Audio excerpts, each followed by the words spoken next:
Hey everyone, how's it going? For today's video, let's take an up-close and personal, in-depth look at the very unique 2003 Chevrolet Avalanche Z71. Now this particular Avalanche is actually one of my personal vehicles that I purchased a couple months ago. You'll notice that I filmed a lot of the clips today as far as the exterior is concerned, but I also filmed a bunch of clips on the day that I bought it. And this is going to be a detailed, in-depth review of the Avalanche that'll cover Avalanche models from 2002 to 2006. We'll start it up, show the engine, get an exhaust clipping over the performance data, take a brief test drive, and not to mention, show you how the unique GM midgate works, as well as show you a bunch of the unique aspects of the interior as well as exterior. And so, without further ado, let's go ahead and start her up, let her run. Now this exterior color is known as Victory Red, featuring the upgraded dark charcoal leather interior. The standard Avalanche featured cloth upholstery.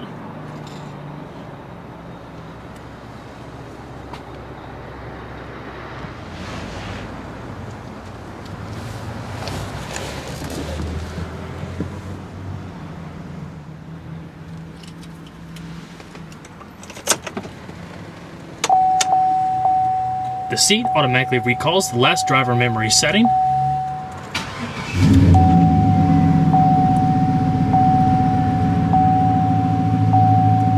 Beautiful sound from that 5.3 liter small block V8. This one also features a custom dual exhaust setup.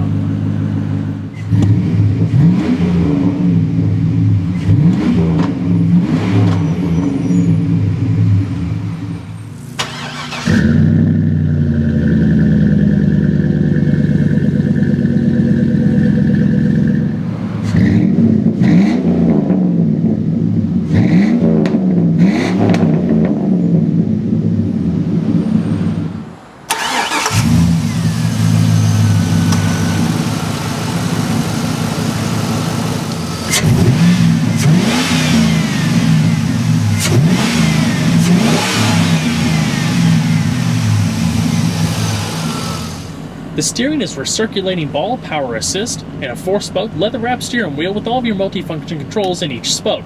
This is actually a new steering wheel that was first introduced for 2003. 2002 models didn't have all these multifunction controls and had a little bit different styled airbag cover.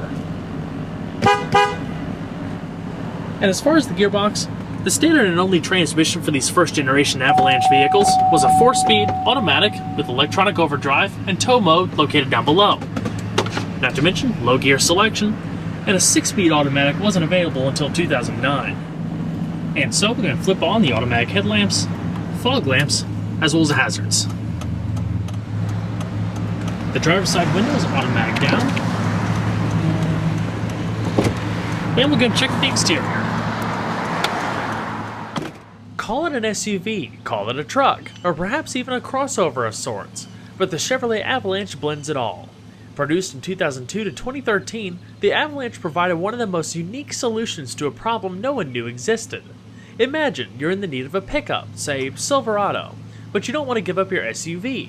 You know from experience that there is a trade-off between looks, ride comfort, and capabilities. Both have their ups and downs, and therefore it really boils down to what you're going to be primarily using the vehicle for. Enter the Avalanche, a vehicle that was designed as the perfect solution. A suburban-based short bed pickup with an innovative collapsible midgate that converts it into a long bed truck. Everyone knows that in a traditional pickup, the bed is not directly connected to the cab. That independent movement of the bed, compounded with other suspension factors, would lead to a characteristically rougher ride. With a 3-piece hydroformed steel frame borrowed from the Suburban, the Avalanche really rides quite smooth. Its level of comfort was unsurpassed in the truck realm at the time. This leads us to design. Neither the Suburban nor the Silverado have any real sporty characteristics. They're built to do their job well. While handsome in their own right, they're not exactly exciting. The Avalanche takes unique to the next level. It was unlike anything else in the Chevrolet fleet. Basically, everything aside from the doors is Avalanche exclusive. Up front, the styling is reminiscent but completely different from the Silverado. The swept-back headlamps have blacked-out housings amongst an all-new grille with chrome center bar. While originally debuting with the rugged body cladding in 2002, those panels became an option between 2003 and 2006. While it can be a pain to maintain, making sure you keep it dressed between details, in my opinion, it's what gave the first generation Avalanche its spark. Vehicles produced without the cladding were almost indistinguishable from the Silverado. With an identical front end, chrome bumpers, doors, etc., the only thing left to distinguish it was the truck bed and the sail panels. With the cladding, the Avalanche received a unique front end, prominent flared wheel arches, signature fog lamps, and more, giving it the appearance of a Baja runner. Even the rear bumper featured these handy step-up platforms. Combined with grip handles in the upper deck, it made hoisting up into the bed a cinch. Unfortunately, without the cladding, you couldn't get the steps, only the same Silverado Suburban chrome bumper. In fact, it was actually completely discontinued with the new Avalanche in 2007 and only recently appeared on the new GM full-size pickups for 2014. Another interesting little tidbit is even if you opted without the cladding, you still got the same tailgate, so it had the partial plastic cladding on the bottom with the Avalanche logo. It kind of looked a little strange in my opinion, but to each his own. Overall, there were two Avalanche models, the 1500 that we have here and the heavier duty 2500, which you don't see quite as often. The 1500 came with the venerable Vortec 5.3-liter small block overhead valve V8, producing 285 horsepower at 5200 RPM and 325 pound-feet of torque at 4000 RPM. The 2500 featured a massive 8.1-liter big block that pumped out 340 horsepower at 4200 RPM and a whopping 455 pound-feet of torque as low as 3200 RPM. They both feature iron blocks with aluminum heads and 2 valves per cylinder. 0 to 60 times for the 1500 was around 8.7 seconds, with quarter-mile times around 16.5 seconds at 83.9 miles per hour. The 2500 differed only slightly, with 0 to 60 times of 8.8 seconds and quarter-mile times of 16.6 seconds at 83.7 miles per hour. Fuel economy was better for the 1500 as you would expect, with a tank capacity of 31 gallons, utilizing regular and leaded, expect between 13 city and 17 on the highway, while the 2500 racks up 11 miles to a gallon in the city and 15 on the highway and hauls a 37.5 gallon tank. The difference in performance boils down to vehicle weight, as the 2500 weighs 964 pounds more than the 1500 thanks to the huge engine and heavier duty suspension. And speaking of suspension, the 1500 borrows the Suburban's independent torsion bar setup up front, while the rear receives a 5-link or multi-link live axle with coil springs and automatic load leveling. This largely benefits the ride quality for the 1500. The 2500's upgraded heavy-duty equipment include a solid rear axle with 2-stage leaf springs for increased payload and towing capabilities. Your spare tire is also located underneath the rear of the vehicle. In addition to your choice of 2- or 4-wheel drive, there are 2 optional suspension packages for the 1500 only. The Z66 on-road setup is for 2-wheel drive models and includes 17-inch wheels, Bilstein front and SOX load-leveling rear shocks, traction control, and rubber floor mats.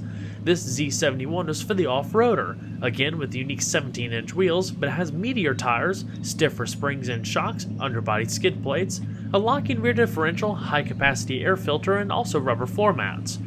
Total towing capacity for the 1500 is 8,300 pounds, while the 2500 has a limit of 12,000 pounds. 4-wheel drive models include the slip-sensing auto-track system that features an electronically controlled 2-speed transfer case with 5 selectable modes, including a neutral position if pulled behind an RV. Overall, the Avalanche is a big vehicle. In fact, it's 2.5 inches longer than a Suburban, but it's shorter than a crew cab short bed Silverado by 15.5 inches. One of the most unique Avalanche features is how secure the cargo area is. On top, you have locking storage bins with 3.5 cubic feet of storage each, perfect for loading up ice and drinks for tailgating as there are drain holes in the bottom of each compartment. The bed contains bright illumination for low light working, which also transmits to the side bins so everything can be easily seen at night. If you can imagine a Suburban with the rear cut off, you can imagine how much they needed to stiffen the Avalanche's structure. With a strong C-ring around the back of the cab and sail panels that extend over the sides, they actually make it stiffer, aiding to the already solid feeling. Those extensions were also wind tunnel tested to direct air away from that rear window, eliminating any wind buffeting below 60 miles an hour and preventing any possibility of exhaust reaching the cabin while everything is open. Of course, the highlight of the whole vehicle is the combination truck bed and midgate. The tailgate itself is locking, so with everything in place, your cargo is sealed from both the elements and prying hands. The whole bed is lined in a highly durable composite material called Protec, which is dent and scratch resistant for the most part. You'll also notice the tracks in both the tail and midgate, in addition to heavy rubber mat for increased traction if loaded up an ATV or similar sized vehicle. The bed is either a standard 5' 3" or with the midgate folded down to 8' 1" long bed. Each of the removable panels lock in place simultaneously and weigh about 18 pounds each. They can also support upwards of 250 pounds, so you can definitely sit on it if at a football game or something. I'll show you how to actually operate the midgate a little later in the video. For the 1500 Z71, wheels consist of 17 by 7.5" 5-spoke silver alloys wrapped in 265/70 tires. Brakes consist of 4-wheel, internally ventilated disc brakes measuring 12 by 1 inches in the front and 13 by 1.1 inches in the rear. Of course, ABS and traction controller come standard on this particular model. Stopping distances from 60 miles an hour can be achieved in about 142 feet. The 2500 actually carries the same brakes and stops from 60 miles an hour at around 148 feet. Overall length is 221.7 inches with a width of 79.8 inches and a height of 73.5 inches, riding on a 130-inch wheelbase. Total curb weight, as you see here, is around 5,678 pounds. So let's now take a closer look inside of the Avalanche. Overall, it is a very solid feeling interior, but the materials used have drastically improved over the years.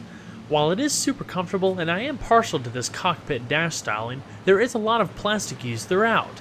Luckily, the important touch points across the doors are soft material coated. One other little downside is the fact that, as unique as the exterior is, the inside is pretty much the same carbon copy styling that you would find in a Suburban or a Silverado, Yukon, or a Sierra. I mean, every full-size GM SUV and pickup truck had this interior styling during the time, so there's nothing that really screams out, "Ooh, look at me, I'm an Avalanche," like the exterior does. The standard vehicles feature cloth upholstery with a bench seat configuration up front for seating up to 6. For that extra luxury touch, these leather vinyl-clad buckets could also be had that are also heated, with full power adjustment, lumbar, and 2-person memory for the driver, not to mention a full-length center console with a plentiful amount of storage space. The headrests adjust up and down, while the seat belts are actually built into the seat itself. As you come across the entry threshold, you see the unique Z71 rubber floor mats as well as the power-adjustable pedals. The steering wheel is manual tilting only, and off to the left-hand side you have your controls for your lighting, fog lamps, the bed lighting like I talked about earlier, and all of your 4-wheel drive controls. Finished off with an all-gray headliner, and I believe a full-power sunroof was also available. So let's go ahead and see how she sounds.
So we'll go ahead and shut her up.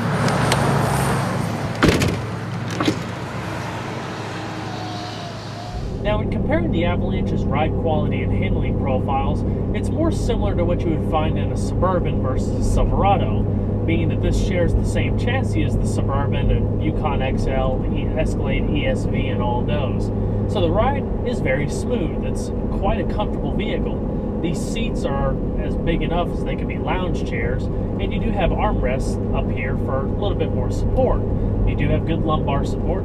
So overall, I mean, it's a comfortable vehicle to travel in for sure. Whenever you hit harsh bumps, there's a little bit of a chassis quiver, which is pretty common to all these big full-size vehicles at the time. They've actually improved that a lot over the years. The recirculating ball power steering is actually smooth, very smooth. In fact, this is a very easy vehicle to drive around when you don't take into consideration the massive blind spots and the sheer size of the vehicle.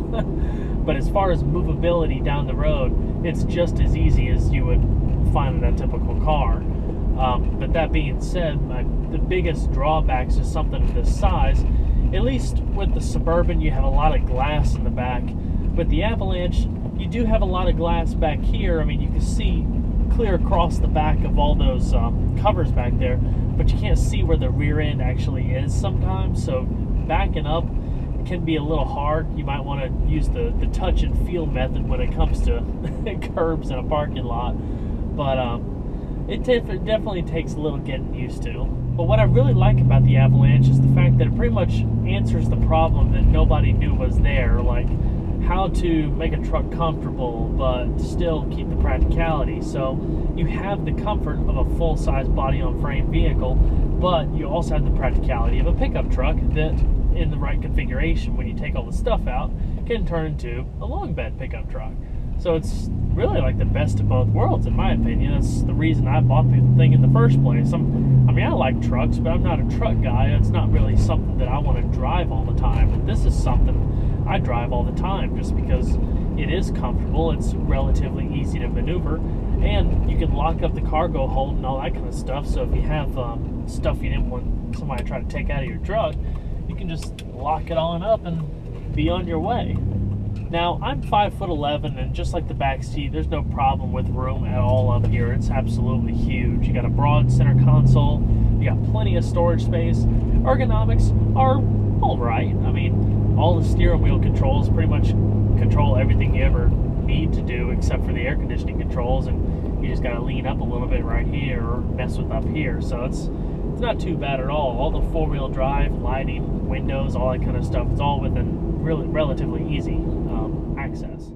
Now, there weren't a whole lot of extra goodies available for the Avalanche. Everything pretty much came standard except for a few convenience goodies. But one of the must-have options is the premium 6-speaker Bose audio system with a 6-disc in-dash CD changer.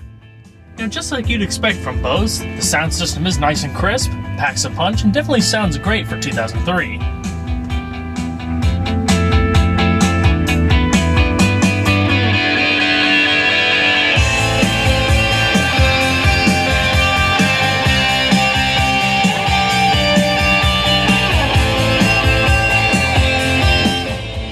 Tweeters mounted in the bottom of the A-pillar, microphone for your hands-free telephone and OnStar, as well as soft cloth wrap visors with illuminated vanity mirrors, secondary sunshade up top, as well as a little extension here. Standard auto-dimming rearview mirror with outside temperature as well as compass, and your OnStar located right down below. And in the top stack here, you have a 3-position garage home link setup, as well as your reading lamps and a little bit of storage up top. Now, as far as your radio, it's pretty much your standard setup of GM in 2003. In-dash 6 CD changer, like I mentioned earlier, with your presets located here or your disc selection. Rewind and fast forward, random songs, repeating, loading, and ejecting the CD. Push here for your audio adjustments, and just twist left and right. And down below, changing between the different radio modes, AM, FM, CD, as well as auxiliary, speed compensated volume, song information, as well as your other radio settings, tune, seek, scan, as well as your power and volume button located up top. Right down below that is your electronic dual-zone automatic climate control system with temperature adjustment on each side, one-touch automatic, different zones, fan speed, recycling, AC, and front mirror defrost. Also, a little bit of storage beneath that vent there. As we continue down the center console, plentiful storage pockets, as well as 2 cup holders, 2 trays there, as well as a 12-volt power outlet, lighter, and an extra space for a power outlet if you didn't want to use the lighter. Storage tray in the middle, with a large center console that has some chain storage and a couple various cubbies.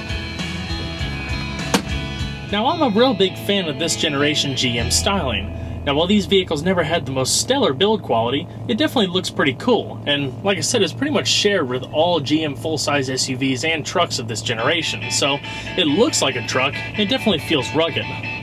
The gauge cluster is pretty simple with your tachometer to the left, speedometer, and other various vehicle gauges such as your oil pressure, voltometer, vehicle temperature, as well as fuel. Now, as far as your steering wheel, your radio controls are located up top, as well as your hands-free button for your OnStar activation. OnStar ready. Help. You can say OnStar, dial, call, redial, store, delete, directory, my number, security, virtual advisor, voice feedback, units, memo, cancel, or help. You can press the button at any time to exit voice mode. Goodbye. Pretty simple to use. And in the bottom spokes is your driver information control. This is located right beneath the speedometer. Intermittent wipers and cruise control are located in the left-hand stalk. But that's pretty much it in a nutshell.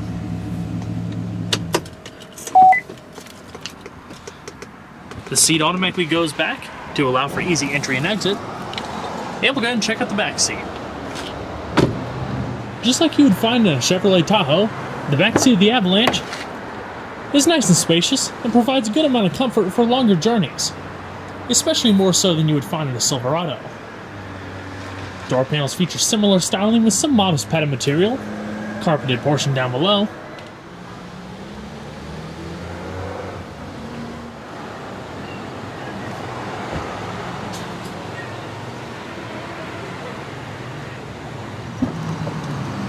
Now, I know something a lot of people are probably curious about is how to use the innovative midgate in the Avalanche.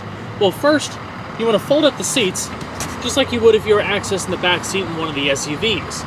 The back, there's no lever to pull, they automatically come down, and there's some cutouts in the bottom portion of the seat to allow clearance for the headrest.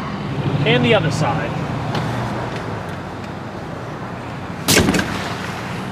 The next thing that you're going to want to do is remove this rear glass. Now, it's not powered or anything like that, but it's held in by 2 clamps located up here. You're going to grab the little clamps, pinch them, and pull them down. The glass will automatically fall back towards you and be caught by this little stopper here. What you would then do is just put the little stopper in so you can let the glass come and just pull it out. Now, here is where it gets pretty cool. Once you have this glass partition out, you're going to want to affix it to the midsection here so when you fold it down, it's nice and secure. Just take the paint, and there's a couple grooves down below where you would fit it in so it's nice and tight down below. Push it up, and then turn these little locks on either side to hold it in place. There you go. Now, once everything is nice and secure, you're going to notice a little handle right here with arrows on it. You're going to twist that and then pull it to release the midgate all the way down.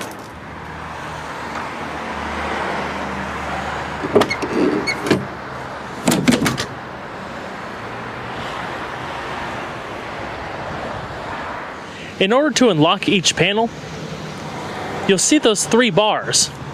Just pull them out. For each one, lift it up, and pull out. There's actually 2 sets that need to be undone for the 3rd partition. And there you go, practically transformed back into a pickup truck. There's also illumination, as well as cargo tie downs on each side.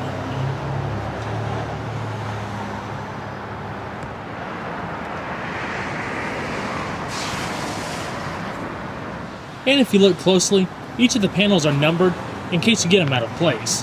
1, 2, and 3. And of course, to put the glass back in place, just unlock it.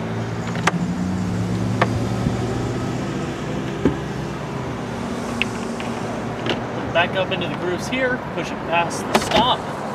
It'll lock in place, and then just push these up. You're good to go. Not to mention, this one also has a rear DVD entertainment system.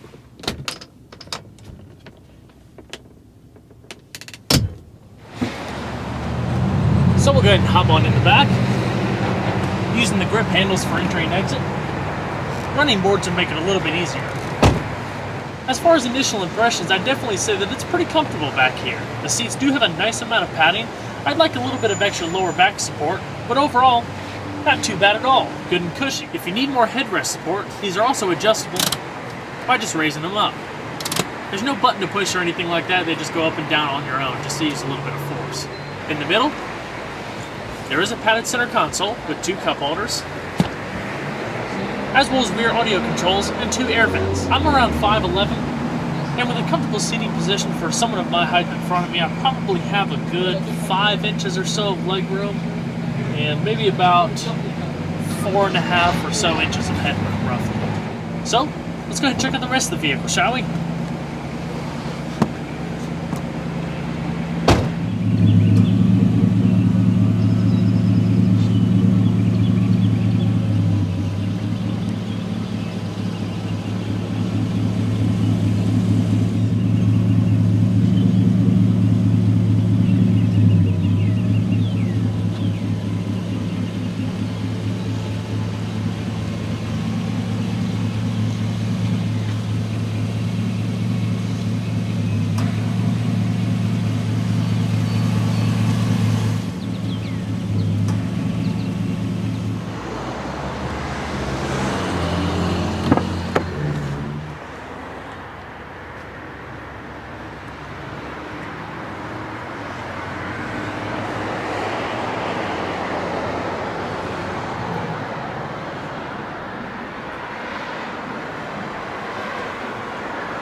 Heated seat controls on the passenger door as well, as well as all the same power and lumbar settings that you would find on the driver's seat.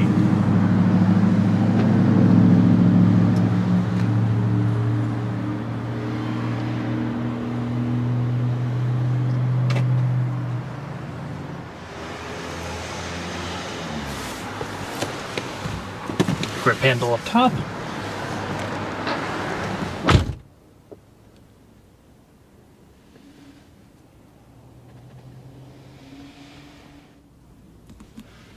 The glove box is relatively modest, but does have illumination. The Chevrolet Avalanche is one of the most flexible vehicles of the last decade. From comfort to utility, it's able to tackle any construction project before heading to dinner with the family. With the various interior configurations, suspension setups, and powertrains, the Avalanche can be adapted to anyone for anything. Well everyone, I hope you enjoyed the in-depth look at my 2003 Chevrolet Avalanche Z71. Be sure to stay tuned next time, there's a lot more where that came from. Take care everybody.